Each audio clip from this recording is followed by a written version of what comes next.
ماہرین کا کہنا ہے کہ اگر ایران کے پاس حقیقت میں طویل فاصلے کے میزائل موجود ہیں تو اس سے امریکہ اور نیٹو کے اتحادیوں کے لیے خطرے کی نوعیت بدل جائے گی۔ امریکی think tank centre for strategic and international studies میں میزائل ڈیفنس پروجیکٹ کے ڈائریکٹر ٹام کاراکو کے تجزیے کے مطابق ایران کے پاس ایسی صلاحیتیں ہو سکتی ہیں جو اس نے اب تک ظاہر ہی نہیں کی۔ ایران اسپیس لانچ وہیکلز تیار کر رہا ہے جنہیں میزائلز کا کزن کہا جا سکتا ہے۔ انہوں نے مزید کہا کہ اگر کسی کے پاس چھوٹی ہی صحیح کسی چیز کو خلا کے میدان میں بھیجنے کی صلاحیت ہے تو پھر یہ بھی ممکن ہو سکتا ہے کہ وہ اسے 2000 میل سے بھی زیادہ دور تک پھینکنے کی صلاحیت بھی رکھتا ہو۔ یعنی امریکی اور اسرائیلی حکام مان رہے ہیں کہ ایرانی میزائل اسرائیل کے ملٹی لیئرڈ دفاعی نظام سے بچ کر اسرائیل میں اہداف کو نشانہ بنانے میں کامیاب ہو رہے ہیں، جن میں اسرائیل کی جوہری تنصیبات کے قریب ہونے والے میزائل حملے بھی شامل ہیں۔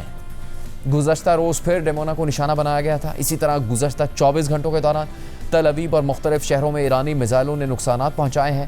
ایرانی میڈیا کے مطابق بیت شمش میں ایرانی میزائل گرنے سے شدید تباہی ہوئی۔ اسرائیلی ساحلی شہر حیفا کی طرف بھی ڈرون داغے گئے اور کئی اہم تنصیبات کو نشانہ بنایا گیا۔ ایران یہ دعویٰ بھی کر رہا ہے کہ گزشتہ روز بحر ہند میں ایک امریکی F-18 طیارے کو ایرانی ایئر ڈیفنس سسٹم نے نشانہ بنایا ہے۔ ایرانی میڈیا میں اس حوالے سے کئی ویڈیوز بھی گردش کر رہی ہیں، لیکن امریکی فوج نے F-18 طیارے کو نشانہ بنانے کے دعوے کو مسترد کیا ہے۔ 4 ہفتوں سے جاری اس جنگ کی وجہ سے اسرائیل میں معمولات زندگی شدید متاثر ہیں، لوگوں کے کاروبار بند ہیں یا نہ ہونے کے برابر ہیں۔ وقفے سے ایران سے اسرائیل پر میزائل داغے جاتے ہیں، پھر آس پاس کے علاقوں میں سائرن کی آوازیں گونجتی ہیں، جس سے اسرائیلی شہری ہر وقت شیلٹرز کے قریب رہنے پر مجبور ہیں اور آہستہ آہستہ ان کی قوت برداشت جواب دے رہی۔ ایران کے اسرائیل اور خلیجی ممالک میں امریکی اہداف پر اندازوں کے برعکس کامیاب حملوں کو روس کی مدد سے جوڑا جا رہا ہے، اور مغربی میڈیا دعویٰ کر رہا ہے کہ حالیہ جنگ میں روس کی زبانی حمایت سے بڑھ کر روس اور ایران کا قریبی دفاعی تعلق رہا ہے۔ روس کی جانب سے ٹیکنالوجی اور معلومات کی صورت میں ایران کو مدد فراہم کی گئی ہے اور ڈرونز بھی فراہم کیے جا رہے ہیں۔ برطانوی اخبار فائنینشل ٹائمز نے مغربی انٹیلیجنس کے حوالے سے لکھا ہے کہ روس ایران کو ڈرون فراہم کر رہا ہے اور مہلک ہتھیاروں، خوراک اور ادویات کی مرحلہ وار ترسیل بھی مکمل کرنے کے قریب ہے۔ رپورٹ کے مطابق انٹیلیجنس معلومات سے واقف 2 عہدیداروں نے بتایا کہ اسرائیل اور امریکہ کی جانب سے ایران پر حملوں کے چند دن بعد ہی اعلیٰ ایرانی اور روسی حکام نے خفیہ طور پر ڈرون کی فراہمی پر بات چیت شروع کر دی تھی۔ ترسیل کا آغاز مارچ کے شروع میں ہوا اور توقع تھی کہ یہ مہینے کے آخر تک مکمل ہو جائے گی۔ اس معاملے سے واقف افراد نے کہا کہ روس کے ایران کے ساتھ قریبی تعلقات ہیں اور اس نے اپنے اتحادیوں کو اہم مدد فراہم کی ہے، جس میں سیٹلائٹ تصاویر، ٹارگٹس کا ڈیٹا اور انٹیلیجنس سپورٹ شامل ہے۔ ڈرون جیسے ہتھیاروں کی ترسیل اس بات کا پہلا ثبوت ہوگی کہ جنگ کے آغاز کے بعد روس ایران کو مہلک ہتھیار فراہم کرنے پر آمادہ ہو گیا ہے۔ ایک سینئر مغربی عہدیدار نے کہا کہ روس نہ صرف ایرانیوں کی جنگی صلاحیتوں کو مضبوط کرنے کے لیے قدم اٹھا رہا ہے بلکہ ایران کی حکومت کے وسیع تر سیاسی استحکام کو بھی سہارا دے رہا ہے۔ عوامی سطح پر روس نے تنازع کے آغاز سے ہی انسانی ہمدردی پر مبنی امداد فراہم کرنے پر زور دیا ہے اور گزشتہ ہفتے کہا کہ اس نے آذربائیجان کے ذریعے ایران کو 13 ٹن سے زیادہ ادویات بھیجی ہیں اور مزید ترسیل جاری رکھنے کا منصوبہ بنا رہا ہے۔ رپورٹ کے مطابق ایران نے مشرق وسطیٰ میں یک طرفہ حملہ کرنے والے ڈرونز فائر کرنا اپنی فوجی حکمت عملی کا بنیادی حصہ بنا لیا ہے۔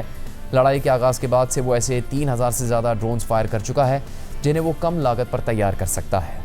روس 2023 سے یوکرین میں استعمال کے لیے ایرانی ڈیزائن پر مبنی یک طرفہ حملے کرنے والے ڈرون تیار کر رہا ہے، جن میں ایسی تبدیلیاں کی گئی ہیں کہ وہ انٹرسیپٹر سے بچ سکیں اور زیادہ وزن لے جا سکیں۔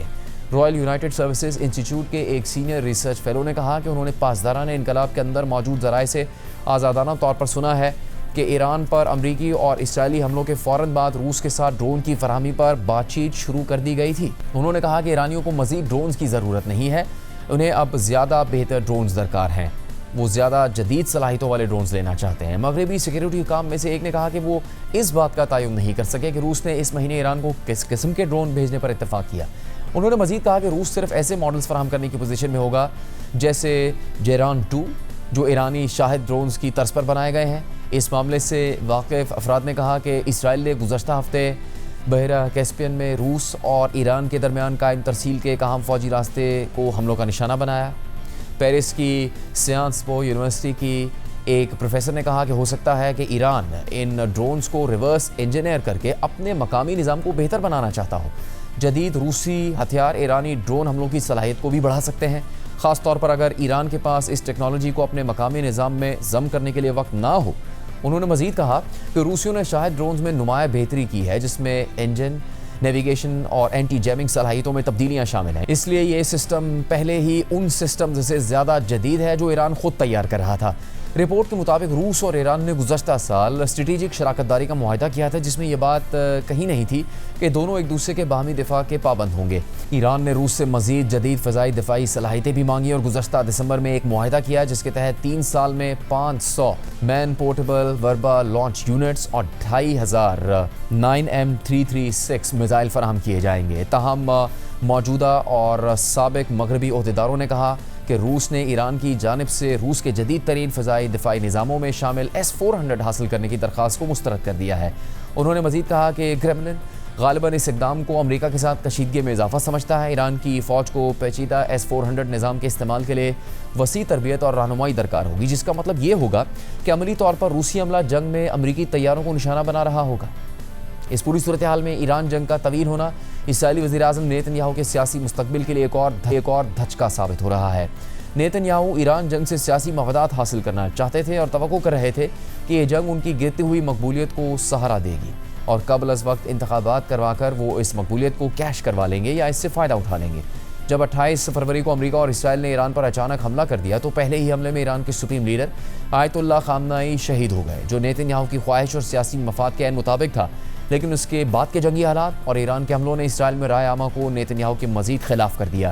ان کی مقبولیت بڑھنے کے بجائے کم ہو گئی اور اب نیتن یاہو فوری انتخابات کروانے کے بجائے اسے ٹالنے کی کوشش کر رہے ہیں۔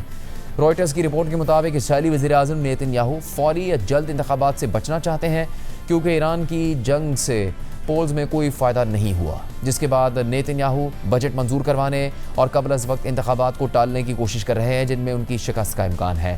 ایران کے ساتھ جنگ اب تک نیتن یاہو کی مقبولیت میں اضافہ نہیں کر سکی ہے۔ ایک ذریعے کے مطابق جنگ کے ابتدائی دنوں میں آیت اللہ خامنائی کی شہادت کے بعد نیتن یاہو کے حمایتی حلقے نے یہ محسوس کیا کہ ان کی دائیں بازو کی اتحادی حکومت اکتوبر کی تاریخ سے پہلے انتخابات کروا سکتی ہے۔ فوری انتخابات کروانے کا ایک طریقہ یہ ہے کہ پارلیمنٹ 31 مارچ تک بجٹ منظور نہ کرے، جس سے اسرائیلی قانون کے تحت 90 دن کے اندر انتخابات لازم ہو جاتے ہیں۔ جب امریکہ اور اسرائیل کے حملوں میں ایران کی کئی اہم شخصیات شہید ہو گئیں تو نیتن یاہو کے کچھ قریبی ساتھیوں نے جون میں انتخابات کروانے کی بات کی۔ اسرائیلی حکومت کے 3 اراکین نے روئٹرز کو بتایا کہ اب تقریباً 4 ہفتوں کی جنگ اور ایران میں حکومت کا تختہ الٹنے میں ناکامی کے بعد نیتن یاہو قبل از وقت انتخابات سے بچنے کی کوشش کر رہے ہیں۔ قبل از وقت انتخابات سے بچنے کی اس کوشش میں سیاسی اتحادیوں کو فنڈز دینا شامل ہے تاکہ پارلیمنٹ میں بجٹ کے حق میں اکثریت حاصل کی جا سکے، اور اگلے ہفتے کی آخری تاریخ سے پہلے بجٹ کو فائنانس کمیٹی سے جلد منظور کروایا جا رہا ہے۔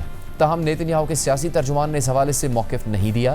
رپورٹ کے مطابق اس جنگ نے نیتن یاہو کے حوالے سے اسرائیلی عوام کی توجہ غزہ سے ہٹا کر ایران کے خلاف موڑنے میں مدد دی ہے، جہاں اسرائیل کا قومی اتفاق رائے زیادہ مضبوط ہے۔ سروے ظاہر کرتے ہیں کہ اسرائیلی عوام اس جنگ کی وسیع حمایت کرتے ہیں، لیکن ووٹوں کے حوالے سے پولز 7 اکتوبر 2023 کے بعد سے تقریباً ایک ہی جیسی صورتحال دکھا رہے ہیں۔ یروشلم کی یونیورسٹی کے سیاسی ماہر گیڈون راحت کے مطابق حالیہ سروے بتاتے ہیں کہ تقریباً 40% ووٹرز نیتن یاہو کے قوم پرست اور مذہبی جماعتوں کے اتحاد کے ساتھ ہیں، 40% اپوزیشن کے ساتھ ہیں، جبکہ فیصلہ کن ووٹ اب تک نیتن یاہو کے حق میں نہیں آیا۔ اگرچہ اسرائیلی عوام جنگ کے مقاصد کی حمایت کرتے ہیں، لیکن وہ اس کے طویل ہونے اور کسی واضح انجام یا سفارتی حل نہ ہونے کی وجہ سے اکتاہٹ محسوس کر رہے ہیں۔ 19 مارچ کو شائع ہونے والے ایک سروے کے مطابق نیتن یاہو کی پارٹی کو 120 نشستوں والے ایوان میں 28 نشستیں مل سکتی ہیں، جو موجودہ 34 نشستوں سے بھی کم ہیں۔ اگرچہ نیتن یاہو کی جماعت پھر بھی سب سے بڑی جماعت رہے گی، لیکن اس کا اتحاد صرف 51 نشستیں حاصل کر پائے گا اور اکثریت سے محروم رہے گا۔ رپورٹ کے مطابق ایران جنگ کی وجہ سے دفاعی اخراجات بڑھنے سے بھی نیتن یاہو کی سیاسی مشکلات بڑھ رہی ہیں۔ نیتن یاہو کو سیاسی طور پر ایک اور چیلنج کا سامنا ہے، جو ان کے خلاف کافی عرصے سے جاری کرپشن کا ٹرائل ہے، جس میں دھوکہ دہی، رشوت اور عوامی اعتماد کو ٹھیس پہنچانے کے الزامات شامل ہیں۔ لیکن نیتن یاہو ان الزامات کو مسترد کرتے ہیں۔ نیتن یاہو نے امریکی صدر ڈونلڈ ٹرمپ کی حمایت کے ساتھ اسرائیلی صدر سے اس کیس میں معافی کی اپیل کی ہے۔ تاہم ٹرائل کے درمیان معافی دینا غیر معمولی ہوگا اور اسرائیل کا عدالتی نظام بھی اس کی مخالفت کر رہا ہے۔ دوسری جانب ایران میں امریکی اور اسرائیلی حملے مسلسل جاری ہیں۔ امریکی فوج کی سینٹرل کمانڈ کے مطابق جنگ کے آغاز سے اب تک ایران میں 10,000 سے زیادہ اہداف کو نشانہ بنایا گیا ہے۔ ایران میں عوام اسرائیلی عوام کی طرح شیلٹرز میں تو نہیں جا رہے، مگر اس خطرے کے سائے میں زندگی گزار رہے ہیں کہ وہ امریکہ اور اسرائیل کے حملوں کا نشانہ نہ بن جائیں۔ ایرانی news channel press T V نے تہران کے ایک رہائشی علاقے میں امریکی اور اسرائیلی حملے کے بعد کے حالات پر ڈاکیومنٹری تیار کی ہے اور دکھایا ہے کہ امریکی اور اسرائیلی حملے کے بعد ایرانی شہریوں کی زندگی کس طرح سے تبدیل ہو رہی ہے۔